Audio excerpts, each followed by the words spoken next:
I like, click, subscribe, do all that. You already know what time it is. It's Netflix time. This series is called Who Killed Sara? So it just came out this year. Season 1 contains like 10 episodes, 40 minutes apiece. It's defined as a Mexican TV drama. So let's go over the first episode entitled It Wasn't a Mistake. Alex makes his first move on the Lazcano family at Rodolfo's CEO appointment ceremony. Someone identifying as Diane the Huntress offers to help him. Alright, let's get it.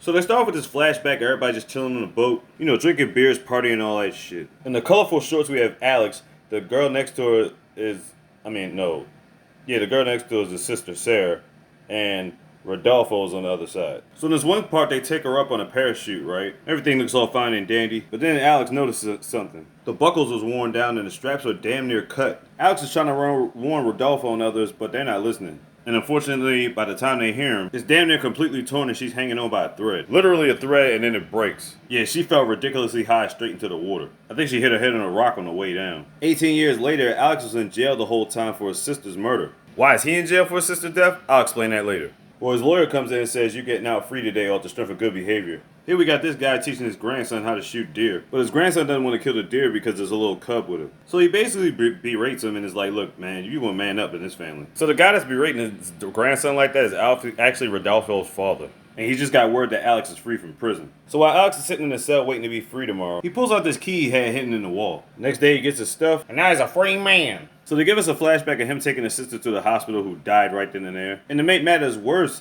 Rodolfo made Alex take the blame for killing his sister. Damn, they ain't shit. So he goes back to his old house. I'm surprised nobody changed the locks on it or anything. Yeah, it looks like nobody's been living there since he went to prison. He has a flashback about him and his mom, basically about turning himself in. He looks at this sign that's on his sister's bedroom door, and he remembers when they were young and they took that street sign off. Just a random memory, I guess. Then he goes to visit his sister's grave, which there are apparently two because his mom and his sister died. It's crazy. And without a shadow of a doubt, he's got revenge on his mind. So we found out Rodolfo's father's name is actually Cesar. More of the family meets up. I guess they're going to celebrate something. So back to Alex. He goes to this bank, and we find out what that key is for. It's a key for a safe deposit box with a watch and lots of money. In a flashback, we learned that Rodolfo was actually dating Sara at the time. So why would he want to get rid of her? Alright, now it's time to get to some shit.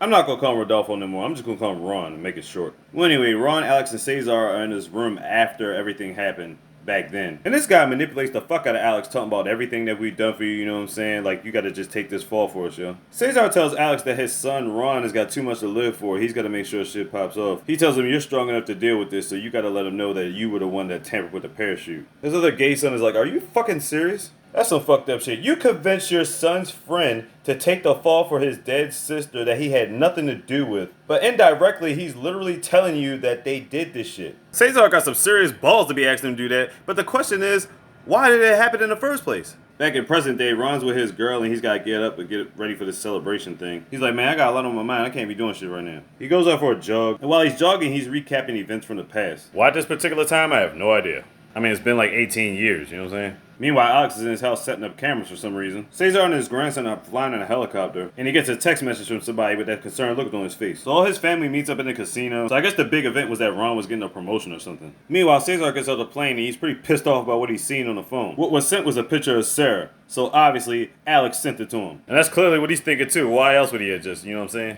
So when he gets in the casino, he tells everybody to be on guard and put some extra protection around my son. Meanwhile, Alex back at home is going through pictures, and he sends Ron a baby picture with Sara's name on it. No, wait a minute, that was a sonogram of Sara that was about to have a baby around that time. Shit. Fucking piece of filth. In this random scene, he's talking to his gay son's boyfriend, who happens to be a lawyer. But let's just be quite honest, Cesar's a homophobe, period. They established that when he used certain language with his grandson back when he was hunting deer. So Alex is sitting by his computer, and I guess he's some type of computer whiz or something, because he actually has cameras set up all around the casino from his computer. I'm pretty sure he has some people on the outside to help him out with that. So anyway, the lawyer and the dad are still talking. The gay son had a surprise he wanted to tell Cesar, but I think the lawyer was like, "Nah, hold off on that." I'm pretty sure he's going to say something about getting married, but like we said earlier, Cesar is very homophobic. And I'm pretty sure the lawyer picked up on it and sensed that all this stuff. He doesn't want to ruin his son Big's day and all that, you know what I'm saying? Then all of a sudden, Alex taps into the casino, basically telling everybody he's back, he knows what you've done, and he's coming to get you. Cesar's like, "Look, man, we gotta find this fucker and shut him up." Then we get a flashback to Ron and Louis, the gay son or whatever. They were beefing or whatever. And he straight decks him because he was being a coward and not taking responsibility for Sara's death. And I think he knew Ron got her pregnant on top of that. The little girl here standing next to Louis back then in the flashback, that's who they grew up to be in present day. This nigga Ron drives by and pulls up to Alex's house and starts having flashbacks about him and Sara. Then all of a sudden Alex pops out the window. He's like, oh shit, he's actually here. So after he dips off, Alex goes back to the computer and he gets a message from an unknown caller over the computer saying that Ron is innocent and there's a bigger target than him. And he proceeded to check out this older video. As you can see, what really happened when she hit the water, she really hit it against a rock or something. But right before it shows us something of value, niggas do a drive-by by the house, they start shooting. And that's how the episode ends. Okay, I'm all in. This shit is some fire. So we gotta tune in to find out who killed Sara. Yeah. Like, click, subscribe, do all that. You already know what time it is. Slick, easy, mister. Big. Who got that slogan?